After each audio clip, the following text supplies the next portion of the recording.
అమ్మ గణపతి పొత్తుల పైసలు కలిపేందుకు 2000 రూపాయలు కావాలి. ఏంది 2000? ఓ నా దగ్గర లేవురా ఇప్పుడు. నీ అమ్మ మా దోశలు అందరు ఇచ్చిర్రే, నేను ఒక్కనేయలే. మా దోశల ముందర నా ఇజ్జత్ దియాక కొంచెం నీ కాలు మొక్కుతాను ఇయ్యే. దేనికి రా 2000?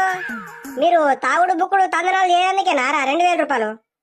మీరు భక్తితోటి పెడుతురా లేకుంటే మీ సోకుల కొద్ది పెడుతుండ్రా గణపతి? అమ్మా ఈసారి ఊర్లే అన్ని గణపతుల కన్నా పెద్ద గణపతి మన ఆడ కట్టుదేనే, అందుకే కొన్ని పైసలకి అవుతున్నాయి. అందుకే నేను అడుగుతున్నా, లేకుంటే ఎందుకు అడుగుతానే? ఏ నా దగ్గర అయితే లేవురా ఇప్పుడు, మీ డాడీని అడుక్కో. నీ అమ్మ డాడీకి అడుగుతా ఇప్పుడు నన్ను తీసి బండాక కొడతాడే. నీకు ఆలు మొక్కుతానే కొంచెం ఇయే. అబ్బాబ్బాబ్బా ఏం సొంపాయి పారనిది, అసలు పట్టు పడితే ఇడనే ఇడవర్రా.